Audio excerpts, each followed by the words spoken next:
Hi, everybody.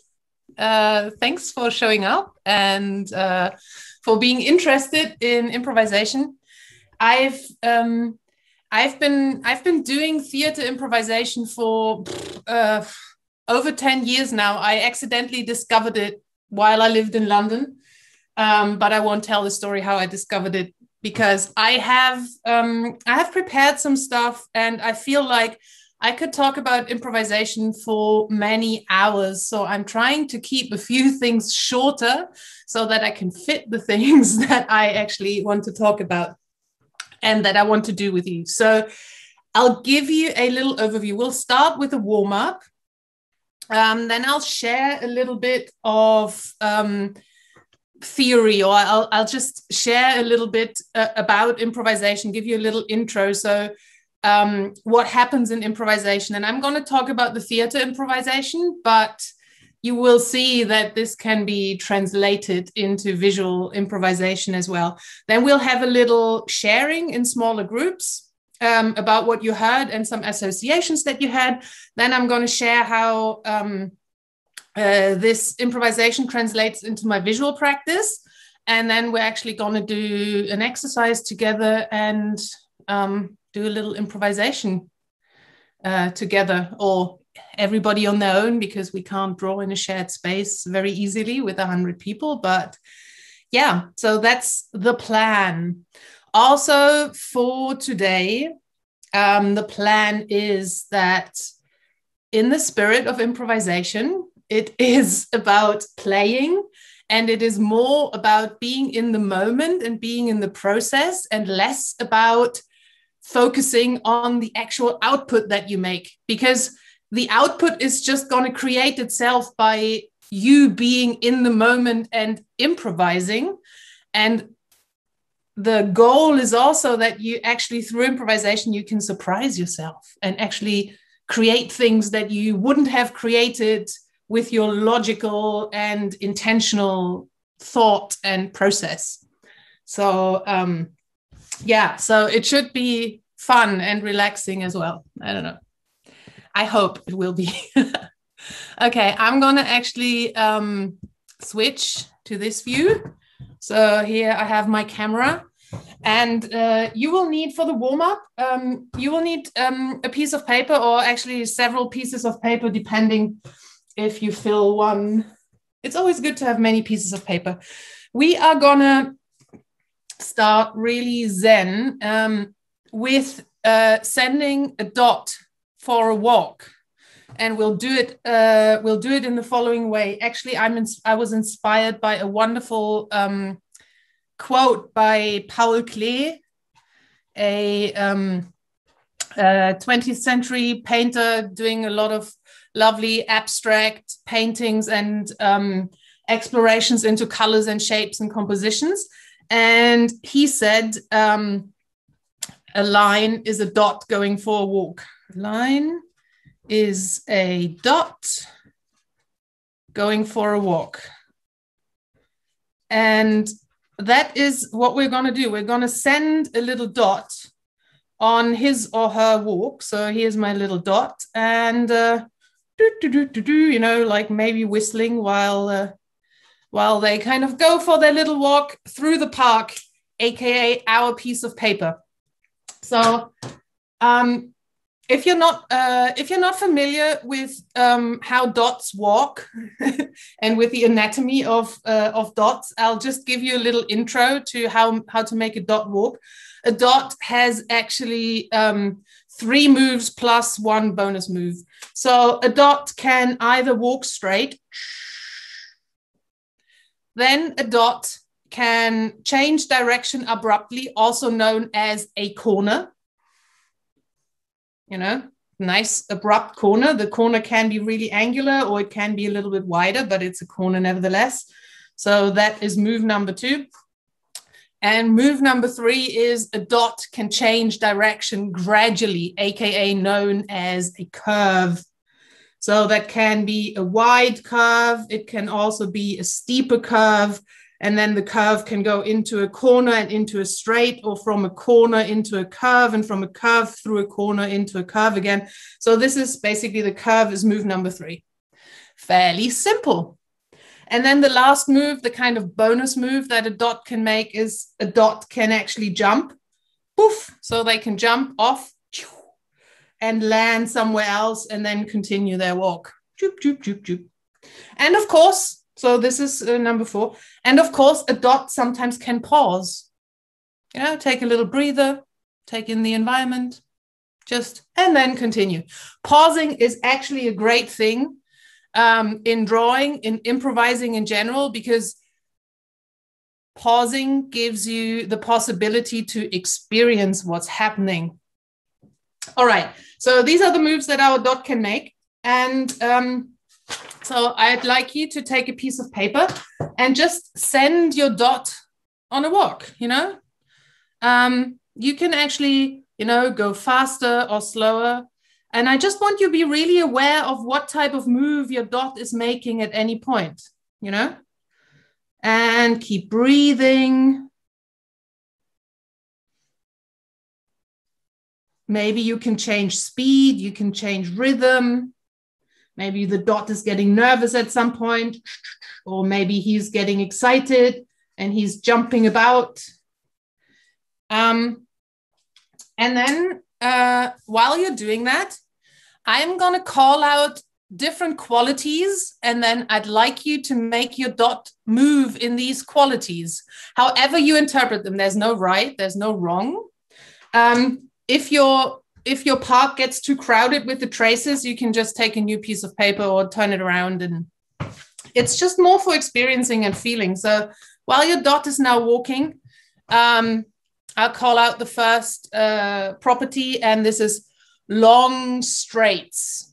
How is the dot walking in long straights? What possibilities does he have when it's long straights?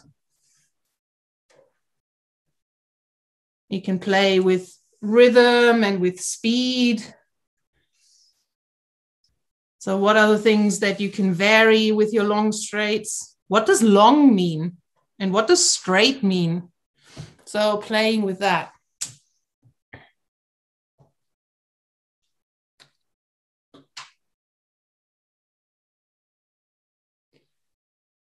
And then the next property is twists and turns. What is the dot doing when it's walking with the quality of twists and turns?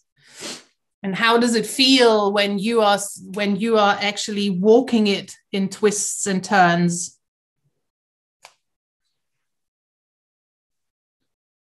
How do you feel? What associations do you get? How does it work? Are there different qualities for twists and turns?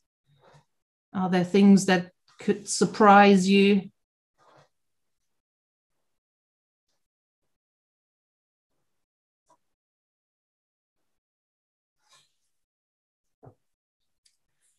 Soft swings. Soft swings. How does that work with your dot?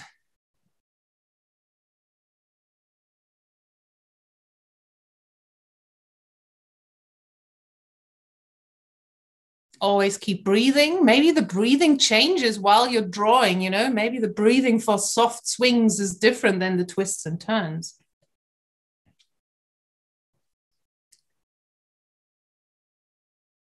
Now we're going to move on to hard edges. How does it feel when the dot walks in hard edges?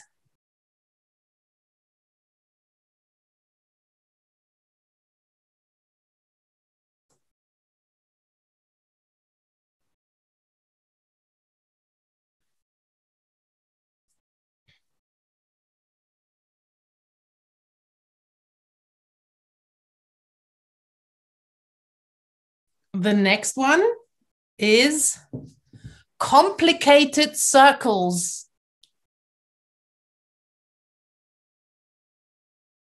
Let's move the dot in complicated circles.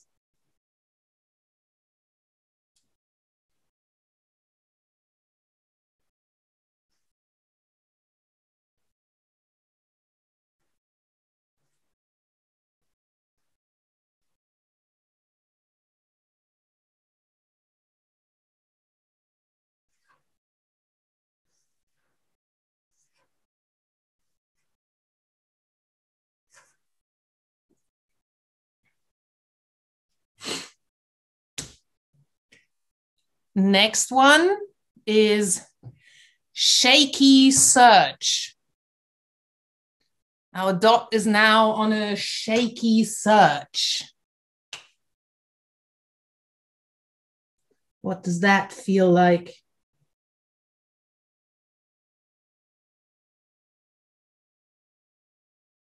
What does it look like? What kind of, in which quality is your hand moving?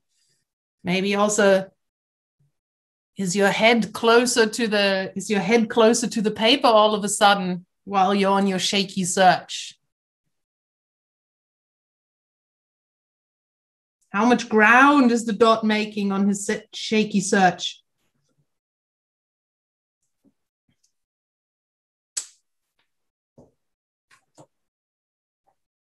Now let's move on to joyful loops.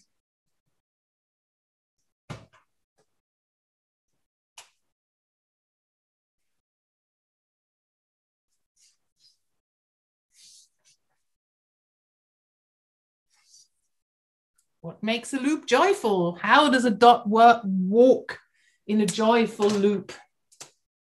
Can you make it more joyful? Can you make it more loopy?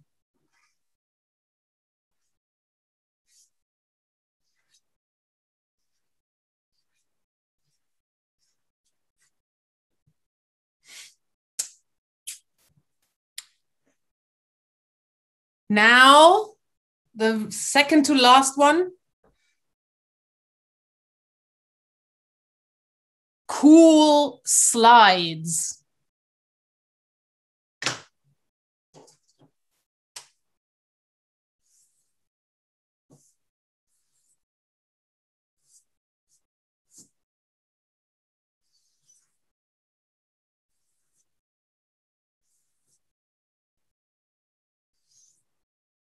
I don't know. I'm thinking of skating because I just started skating again. When I hear cool slides, it's like dots at a skate park right now. All right. And the last one we are going to take is nervous twists.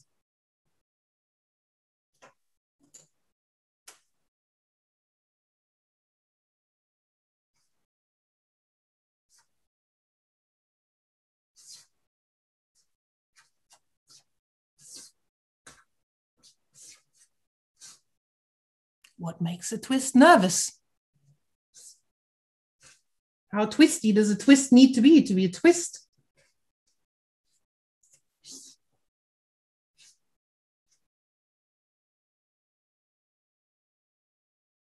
Can we twist in various ways when we're nervous?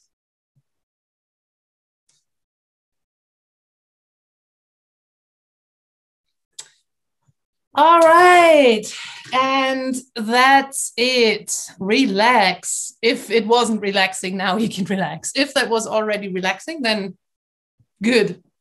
All right. Our dot did a wonderful workout in the park in various ways. I would like to share a little bit about what improvisation consists of, and share a little bit about my thoughts on the improvisation practice that I'm doing. And after that, we'll have a little sharing. So if you have any questions or thoughts about it, it would be really good to actually hold on to them. And also, while I'm going to talk about, physical improvisation with your body and with your voice, but when you're listening, I would like you to kind of have this thought in your mind. If anything of that resonates and reminds you of your visual practice or could translate to your visual practice, or if you see any parallels or anything that kind of, yeah, just resonates from the point of view of also having a visual practice. All right. So, and if you want to draw along, I'm actually going to talk and draw while I explain, and build a little, build the story a little bit. So the form of improvisation that I'm doing, it's called action theater. There will be a site with all the links and stuff that I'm talking about that you can look at afterwards. So don't worry. For now, you can check out, there will be resources to check out later.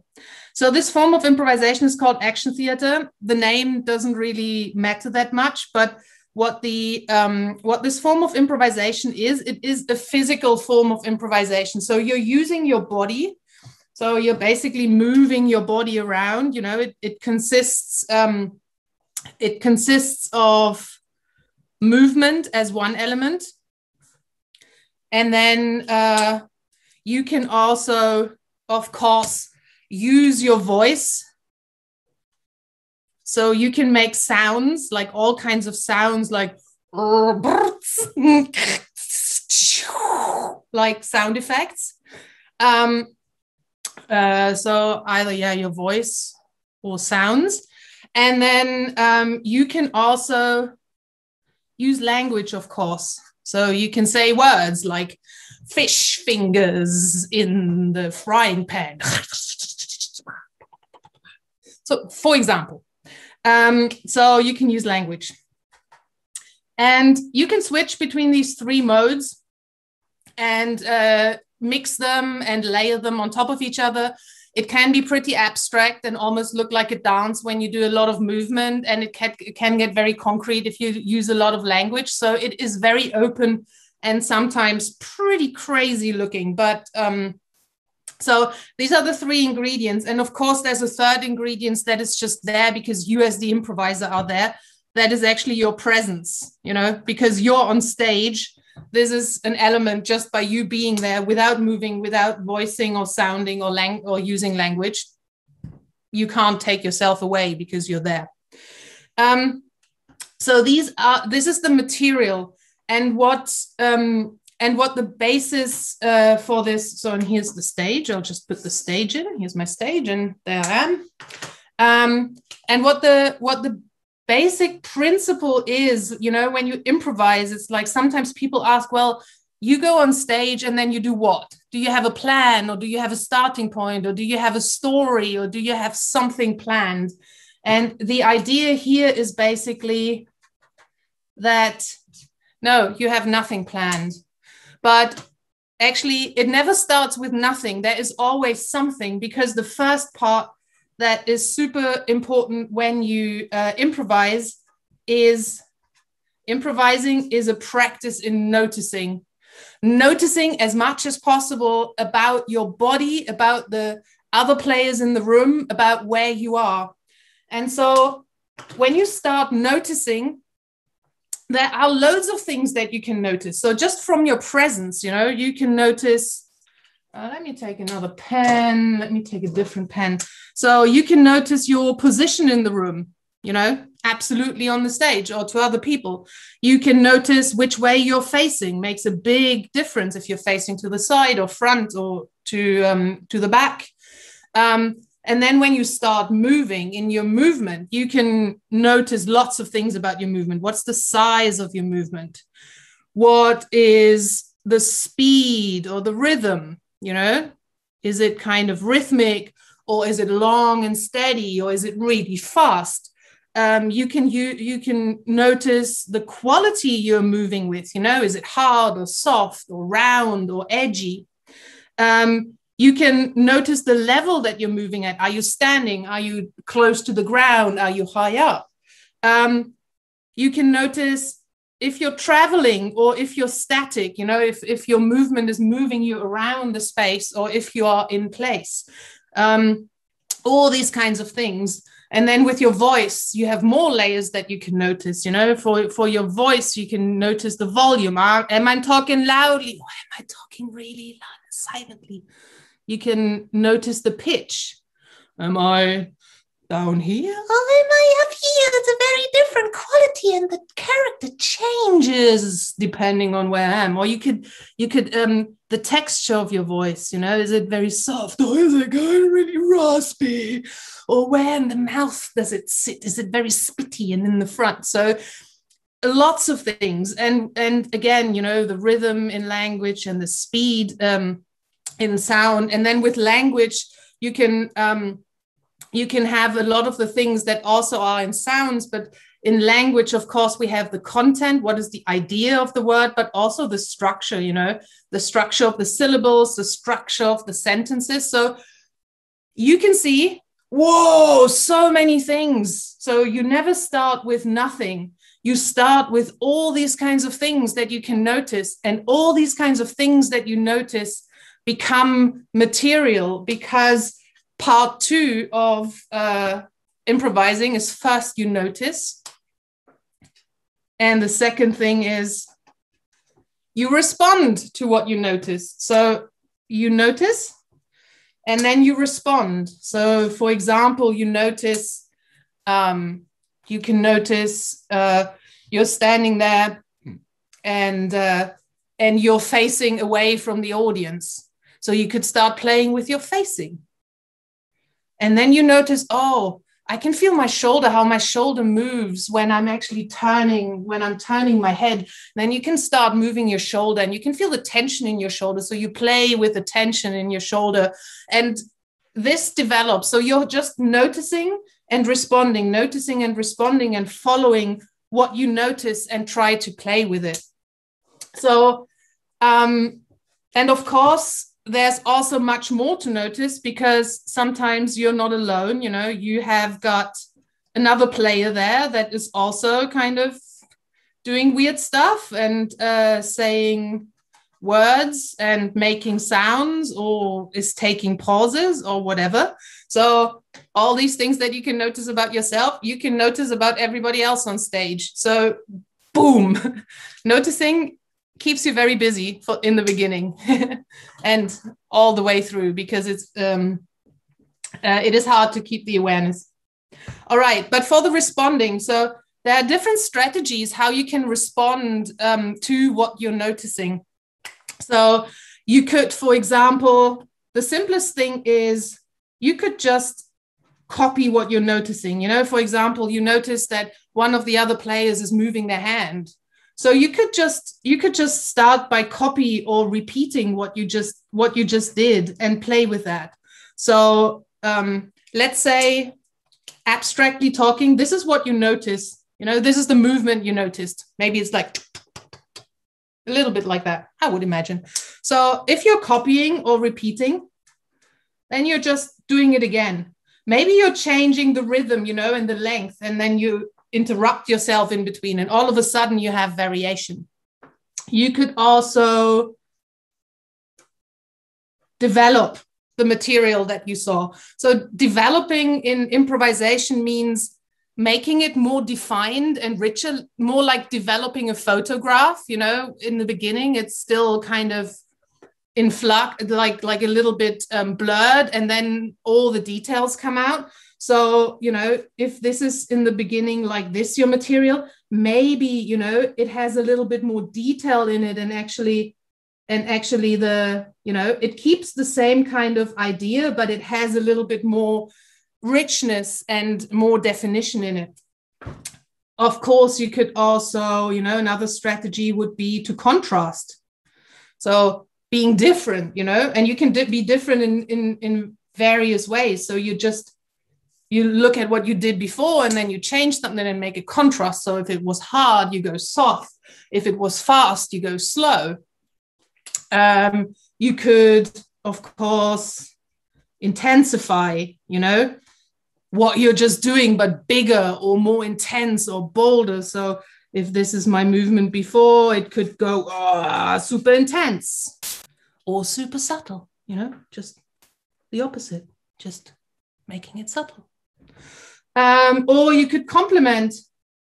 So maybe thinking about, oh, what is missing in the piece? You know, when I have this, what is a good complement to it? It's a little bit like contrasting, and a little bit like, it's a little bit like contrasting, but more asking the question, what does the piece need? You know, what else can I add? And maybe, you know, maybe there's some, like in music, you know, you have kind of a steady melody, and then you have some rhythm that is piercing through it to complement it. Or maybe you have a harmony to complement it.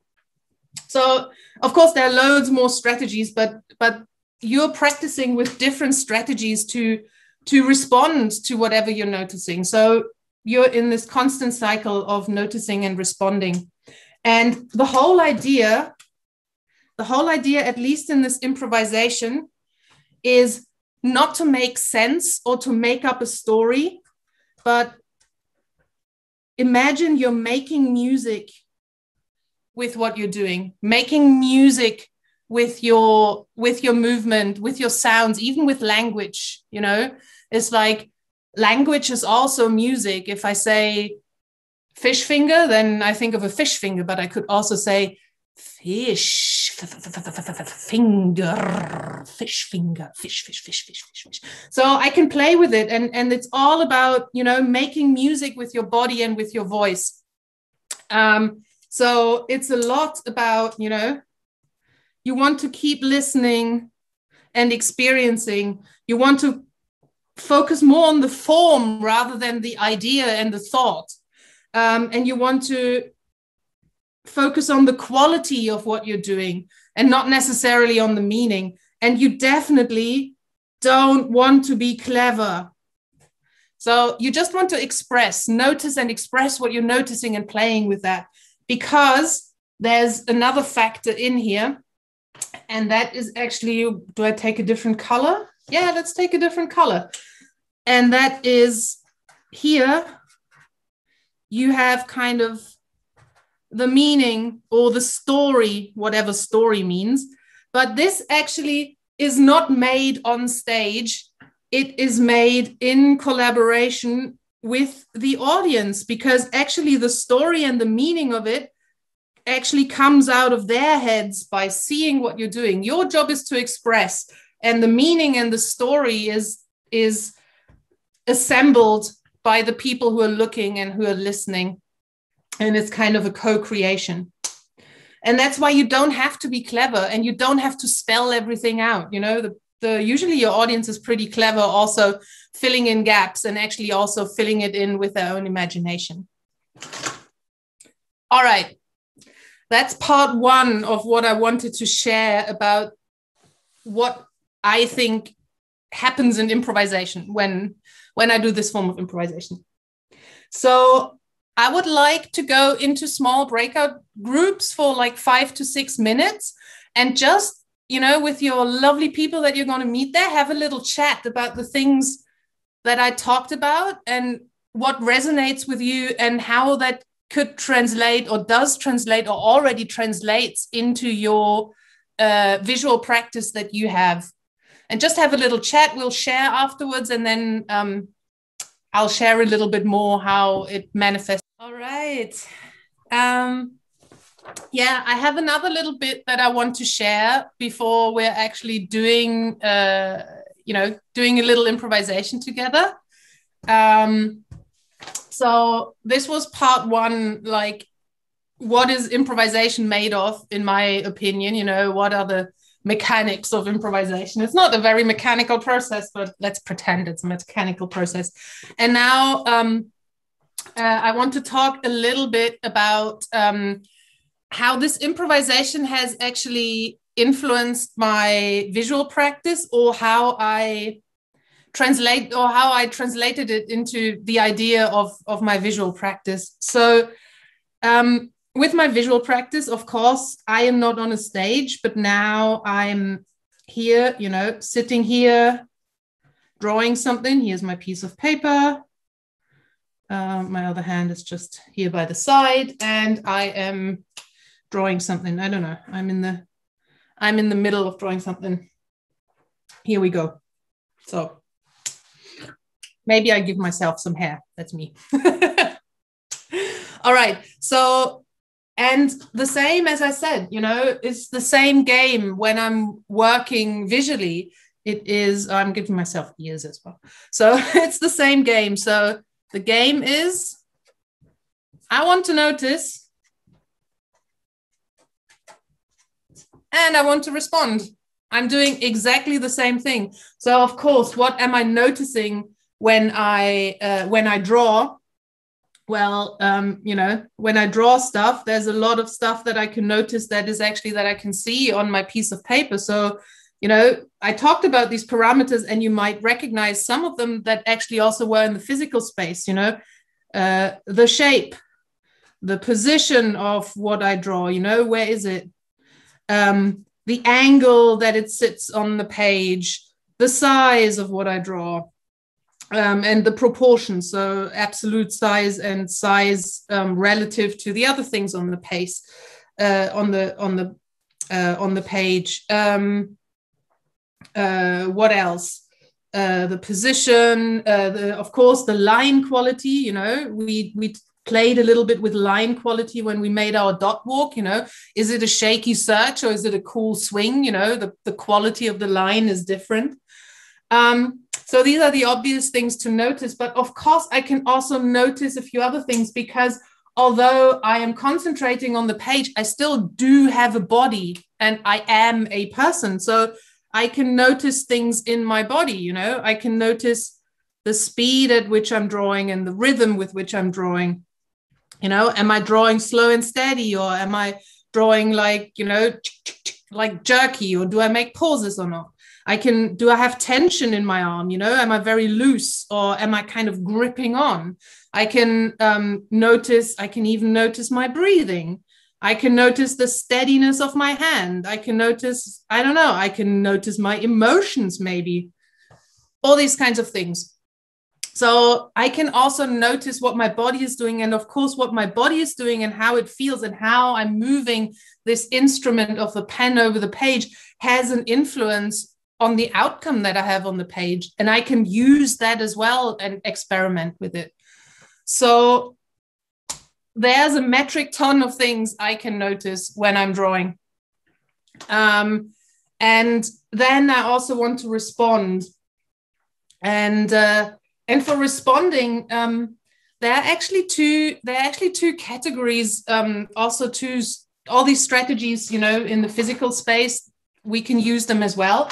But there are two strategies or two questions that are quite good.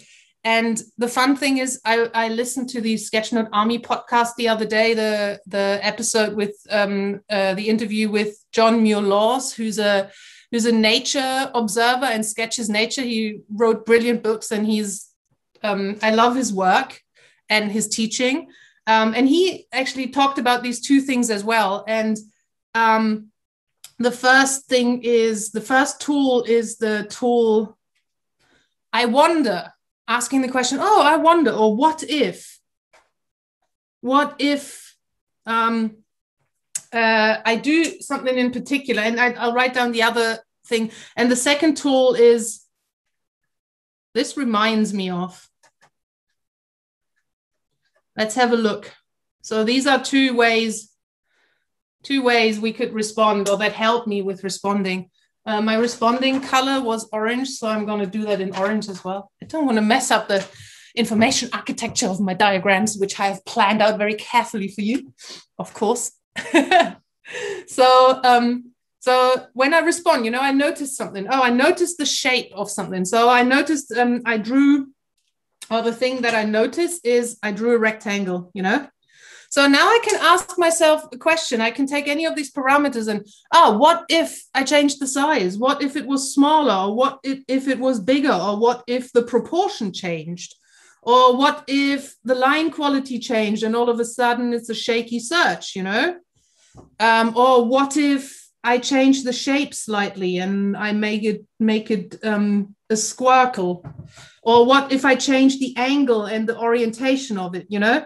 Like with a what if questions, all of a sudden, poof, we have a wealth of things that we can experiment with. So we want to, so one thing in responding, we want to make experiments. And I like it to actually choose, sometimes just make an exercise of choosing one aspect and then experimenting with it and see how what can I do with it when I just play with it. So we want to create, so this helps to create variations. And we do that by just changing some of these parameters that we have observed. And in the beginning, it's very good to just change one parameter at a time, you know, because then you can see what the change impacts. When you change everything, then you can't see it. So for the experiments, you know, we want to play with that. And then the second thing this reminds me of, this is another thing we could do. So this is kind of, so if I drew this, you know, if I drew these two things here, these two rectangles, then I could look at it and think, what does it remind me of? And I could go very literal, you know, I could go just by the shape, just a literal translation. I look at it and I think this looks, oh, I make it orange because now this is my response. I'm messing up my colors. To me, this looks like one of these megaphones, you know, with kind of the body here and the handle here. And then this is kind of a megaphone. So I can have an association off of the shape, you know. You all know this exercise of, you know, having 100 circles and making things out of circles. But I could also, you know, when I draw the same thing, I could also go more conceptual and kind of what does it feel like? And this is kind of, this reminds me of balancing or maybe precariously balancing, you know, this is kind of the concept of balancing I see in there. And then I could think about, oh, what happens if I balance all kinds of stuff on top of each other in different ways, you know? How would I do this? And then I play with the idea of balancing. Or maybe I could also in this, I could see a different concept, or I could see the concept of, oh, it seems like everybody is moving in one direction, you know, like a swarm of fish. And then I could play with, you know, this idea of things moving in a direction in a slight angle, and then go like, okay, if I can change the shape, but the idea is the same, that there's kind of this common direction. So what that is basically, this reminds me of, I'll write it up here. Sorry, I ran out of space down here. If you have space down here, write it down here, then it's parallel with the experiments. So it's basically all about associations, you know, extracting a principle out of what you're seeing. You know, it could be a feeling, it could be a concept, it could be shape-wise, and transferring that onto different shapes or different positions. So I call it extracting and transferring a principle. Maybe there are better words for it, but this is what I have today. So, and of course, you know, when I have this principle, then I can just change a parameter to kind of keep this principle, but changing parameters of what happens when I do balancing with different position or with different shapes or in different angles or with different proportions. And boom, I can fill pages of different interesting visual ideas. So as I said, you know, this kind of noticing and responding, this is kind of, you know, this is kind of a circular thing. You oscillate between these two. And then also you oscillate between, oh, this reminds me of, and then, oh, and what if I change one of these parameters? And then it's like, oh, they have something new. And oh, now this reminds me of something else. And you can change something else. So you have this mini cycle going on here, and you just play, basically. If you were in one of my classes, like in the pragmatic sketching, either portrait or the masterclass last autumn, you also, there are two things that I always kind of say when sketching. And one thing is, you know, observation is kind of a big thing. You know, we first want to know what can we observe, you know, how can we look at something? And then once we do the observation, which is basically the noticing part, then we want to know, how do we make good choices, you know, these choices of translating that into a visual. And so basically this noticing and responding, this translates to the observation and the choices. It also, in the bigger context of life, it translates to everything in life, you know. The noticing is more the yin aspect of letting things in, being open and receiving. And the responding is more about, you know, the yang and the action and actually making change in the world. If you want to go into the, you know, it's like everything is related with everything in the end. Just one more thing before we practice. This is a whole lot to do if you want to be really good at it, you know, being constantly noticing while you're doing and not forgetting to be in your body or to notice what is going on. It is an ongoing practice that is kind of hard work, but also hard fun. And just a little diagram about this noticing and responding and how I see, you know, mastering it. So what we're doing when especially when we're working live visually, you know, sketchnoting or recording. So we're oscillating all the time between, this is the noticing and this is the responding, you know, these are the two jobs that we have. And what happens is we oscillate between the two, you know, we notice something and then we respond. And then we notice something new and we respond. And what we want to get good at is to shorten this amplitude between noticing and responding, like shortening the time so that basically the noticing and responding is happening kind of all the time simultaneously. You know, it's not just, oh, I notice and I respond, but the amplitude is getting so small. This kind of time between noticing and responding is getting so small that it's basically happening almost at the same time. And that is basically, this comes through practice, getting better at it.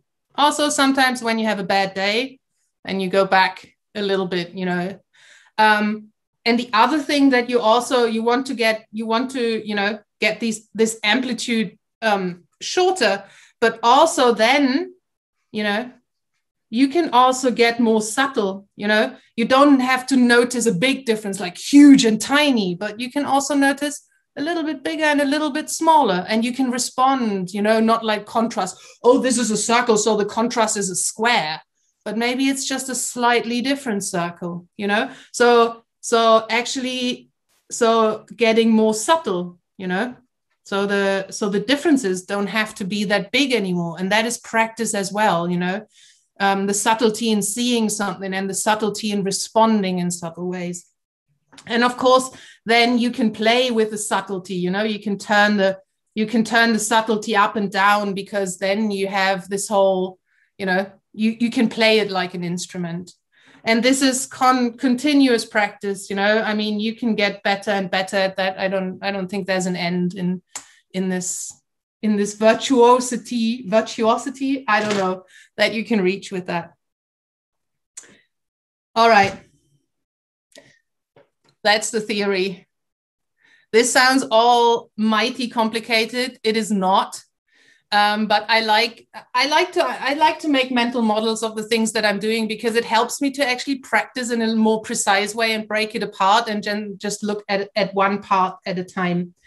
But I think we should play. And I prepared a little game that we can play and where we can improvise. This is also something that you can play with other people, but because we're all on our own and it's really hard to draw in a shared space in a digital way and pass a paper back and forth, we're just gonna play with ourselves. So you could imagine that you're passing the paper and you get it from somebody else, or you could play it with somebody else later. So we're gonna play in parts. I tell you for every step what to do. All right, so first part is divide your paper into 4 parts. So just divide it horizontally and vertically, or you could fold it if you don't want to draw lines, and you can get fields.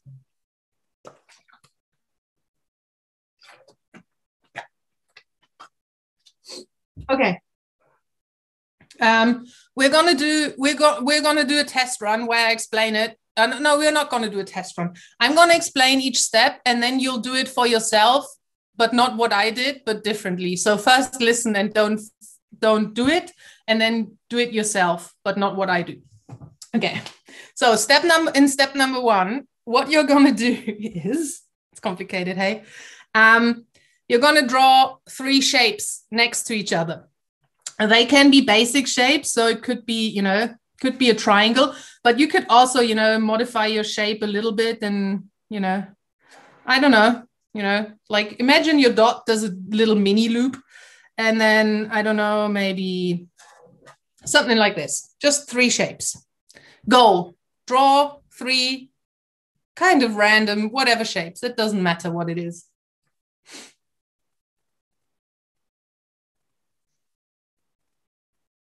When you're ready, do a little happy dance on your chair. So when everybody's dancing in my gallery, I can see that we can move on.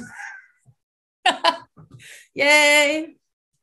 Good. I can see some movement here. Fantastic. Good. Step number 2, friendly people. Oh, this reminds me of a mountain. Oh, this reminds me of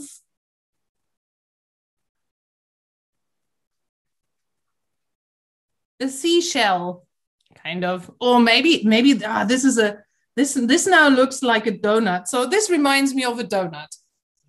And this reminds me of a pear. So I just want you to turn these 3 shapes into 3 very simple icons / objects. They don't have to be perfect. They just have to be there.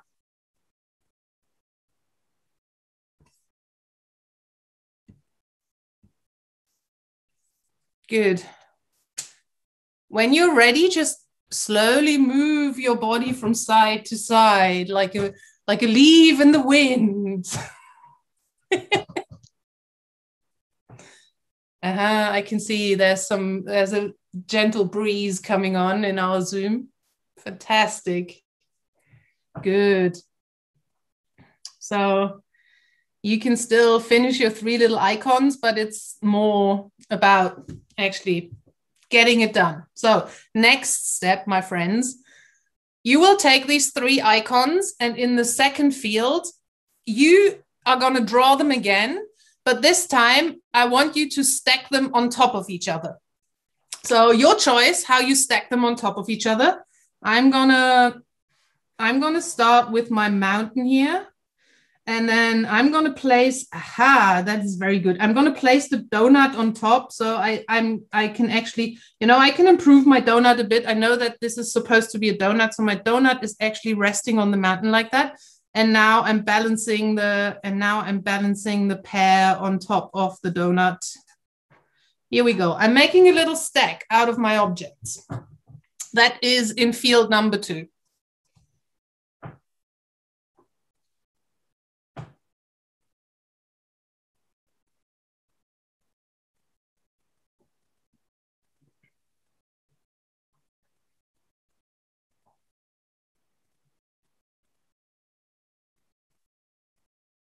It doesn't have to be clever. It's just needs to be somehow.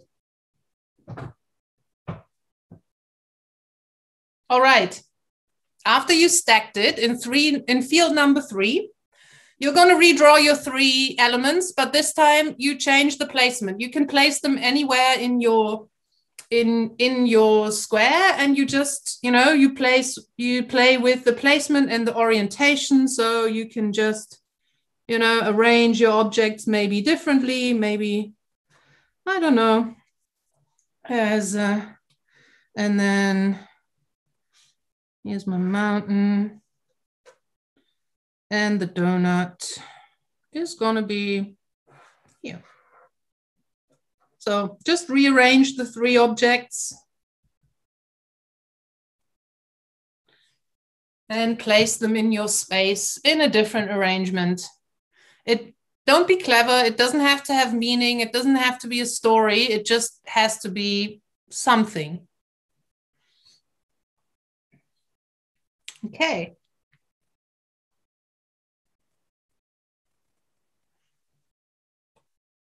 And the last step is we're going to change the arrangement of our objects again, but this time we are also dramatically going to play with size. So now you can also resize something and make it much bigger and much smaller. It doesn't have to be realistic. It could also be unrealistic. And you can change the position and move them around and change the size, change the orientation. You can do anything that you like.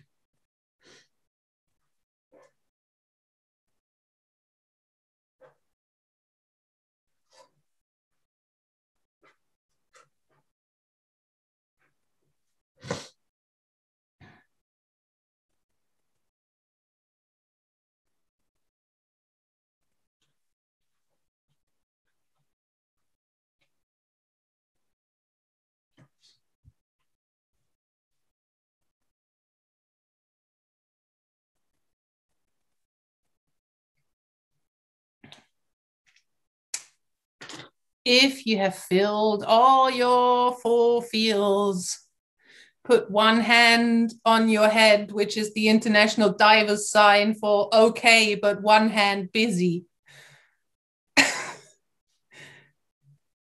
You can also put 2 hands, so I know the other hand is not busy drawing anymore. This is really good. So when you're in distress, in the sea, floating, never do this. When you're actually okay, when you're in distress, you wave, but when you're actually okay and you want to signal, I'm here and I'm okay, put the hands on your head. That's the international scuba diver sign for I'm okay. All right, good. I can see that people are okay. If you're in distress, you can wave at me. I'll try to help you. Oh, what's wrong? Claudia, no? Claudia is good. All right. Okay. So, step number 3 or 4 or next step anyway. Now we're going to add a person. Oh my God, we're going to add interaction. I'm actually going to use a color just for clarity purposes. You can put your person in black or in a color or whatever. But basically we want to have, we're going to make a simple stick figure without a face yet, just the body, you know, the body is interacting, and just have the person interact with whatever we have there. So I don't know, I'm gonna, here's my person, and the person is gonna, I don't know what they're doing. They're stepping from the mountain to the donut. Why not? And then on the second one, they're gonna, I'm gonna make them interact with the, so basically you want a circle for the head, then you do a little rectangle, and then you do the 2 lines for the legs, and then you can do 2 lines for the arms. So here we go.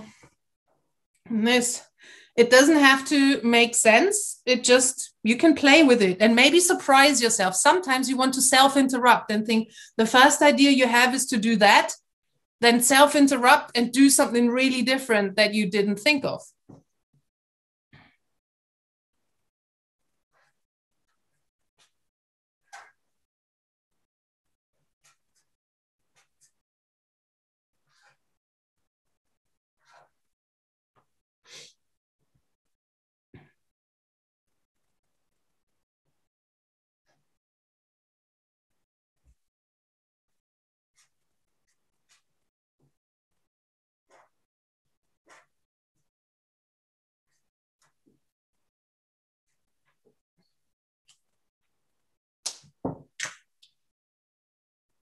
So we just want to have one kind of stick figure or stick figure with a body kind of ish, without a face, just being in relationship to these objects. They don't have to touch all the objects. They could also just be in the space. because we cannot not interact, even if we're just somewhere in the space. So if, I don't know, if this person was here, there would still be an interaction because they are, you know, they are at a distance, they are facing a certain way, they are. So just adding a person into each of the quadrants.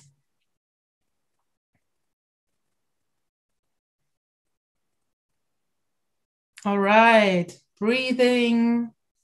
Doesn't have to be complicated.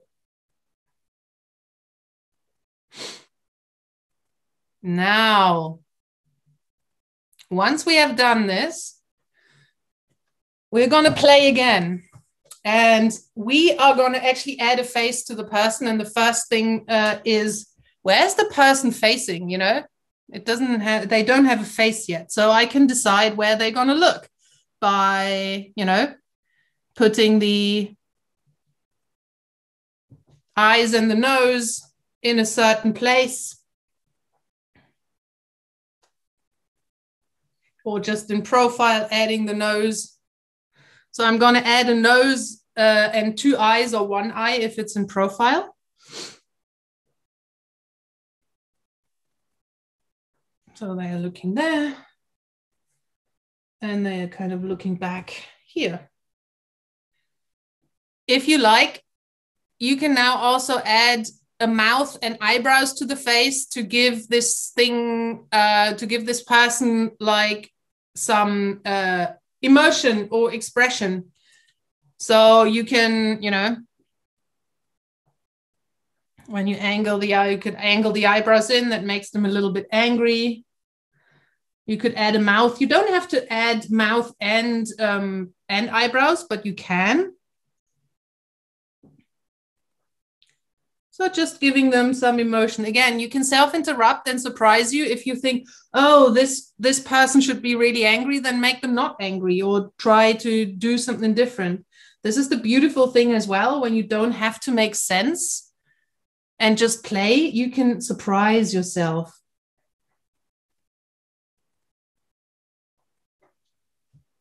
All right, there we go. I have a bonus person in my picture. I cheated here. Sometimes cheating is all right. Okay. I'm going to take the bonus person away. I'm sorry. Bonus person, you're in a cage. You never existed. You're in a rock now. Poof. Okay, good. So now when you have a face and emotions on each of the people, now we're going to add language.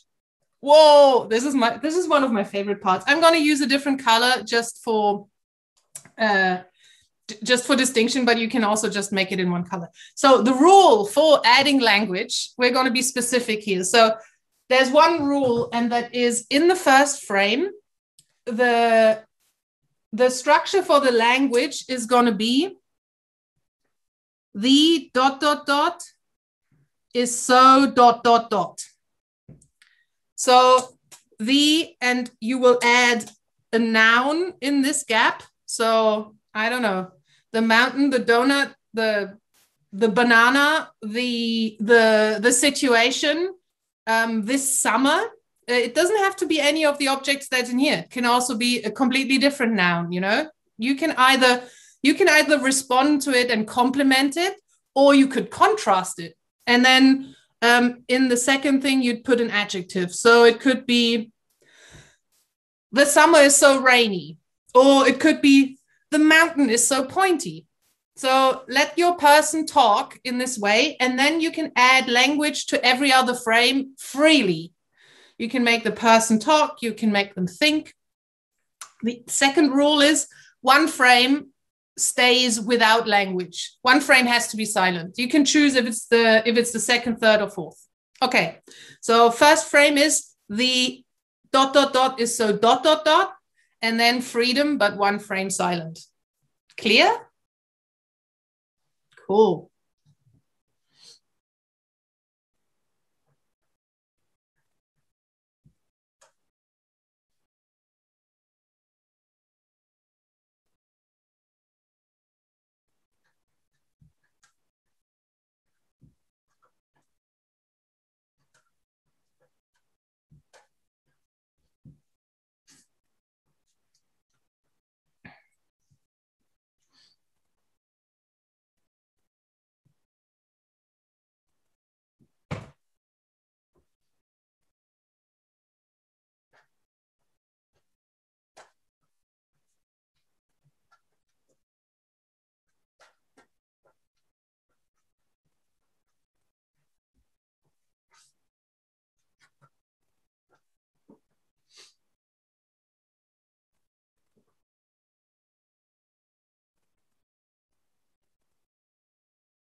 And the last step in your story, take your time to actually finish this one, but the last step is your story. In your story is you give it a title. Also, the story doesn't have to make complete sense. You have an audience. They can fill in the gaps. There can be time in between. There can be a bit weirdness. Your audience will fill in gaps as well with their own imagination. But now give your story a title. That's the final act. So you can write it in the middle and put a box around it or on the top. So just the title, 3 or 4 words. And then your story is finished, and then we're going to share it.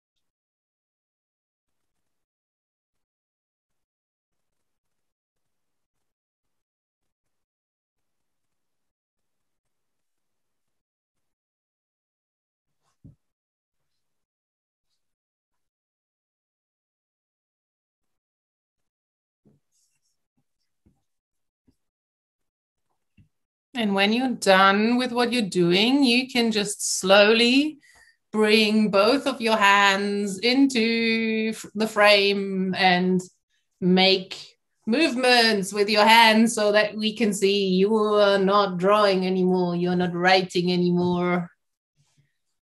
They can be psychedelic, they can be subtle, they can be cool. My friend Fabien from Paris, he dances like that.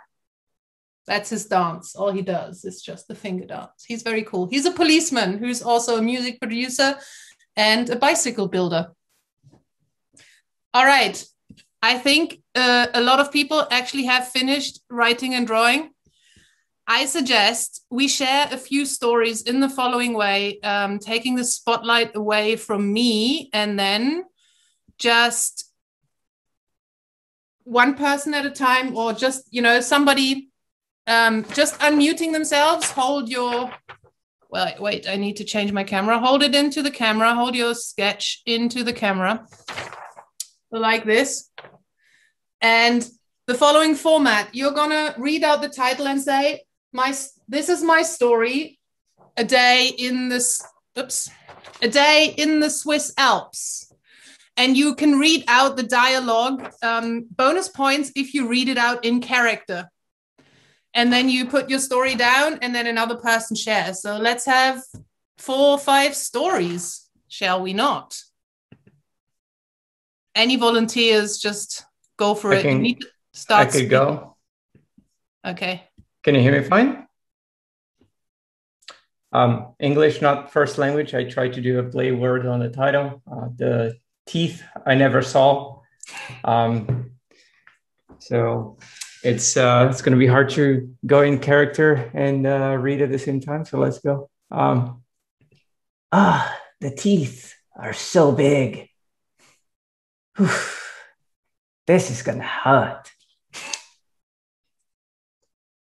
Do I really need to do this? And that was my horrible impersonation.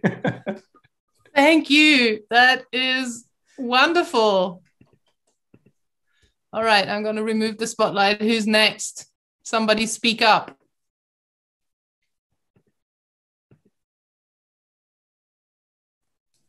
I'll have a go. Okay. After you.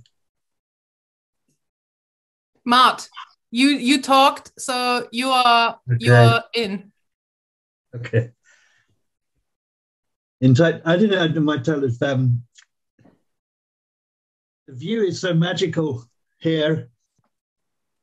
And then let's change the view around. I've got people in here as well. Stereo vision with a double-headed person, and then let's see the view from the top. So just a playing around on the order. Title should have gone to Barnard Castle, which is a British joke. There you go. All right, wonderful. Thank you. All right. Who wants to? If you hold up your drawing, you actually have to say something. That is how the spotlight goes on you. So okay. Okay. Yes. Natalie, who said something? Did Natalie speak? Yeah. Okay. I'll spotlight you. Thank you. So, addicted to play. Oh, it is so relaxing, this game. If I just didn't need to pee so urgently, I want to play all day and night. Sorry.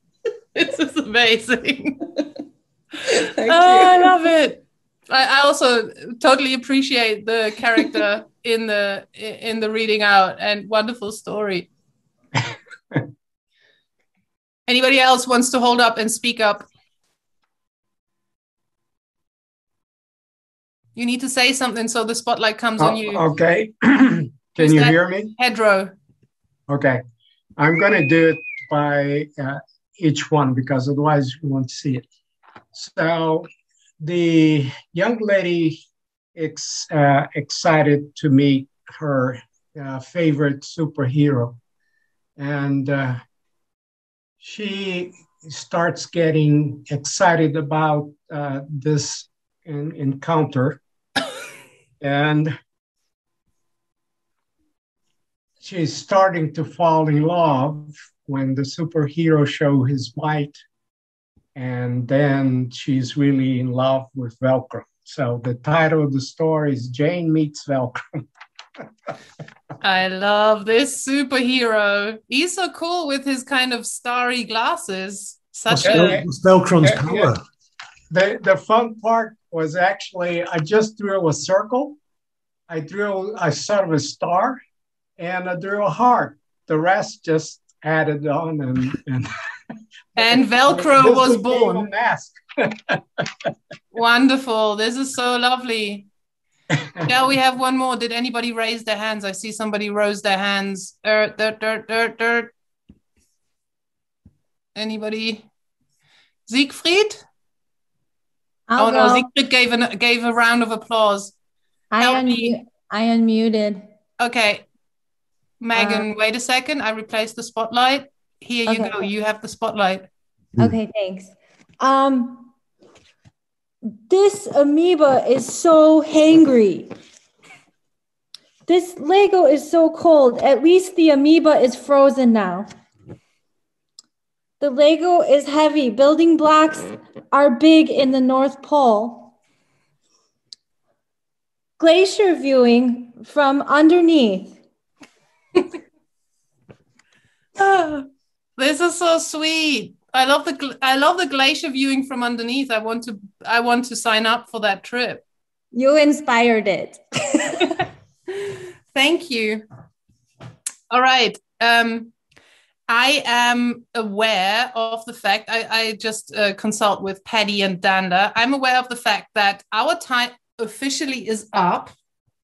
But I would love for you to share these stories.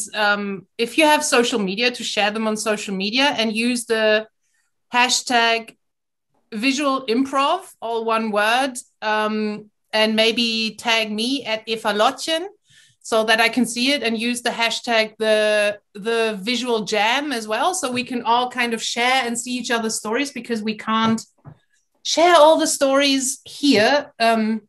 But yeah, I had an absolute blast just seeing what you did. It always blows me away what kind of stories come out. And yeah, that is all I had for you. Oh, also, yeah, there is, I actually made a little website with links to resources, and also an article. I have an article about a blog post, how my improvisation influenced my visual practice. I have a couple of visual games on there that are similar to this, but slightly different. And I just put all the links on there and information. That's the link. And I can also, by the magic of the internet, show you the site. So this is the site There's a little discount code for some of the stuff that I make if you want to go into my shop, but more important, sharing the sketches and some links and resources. If you want to give me feedback, I'm always happy about that. And yeah, so that's the link that you can find here.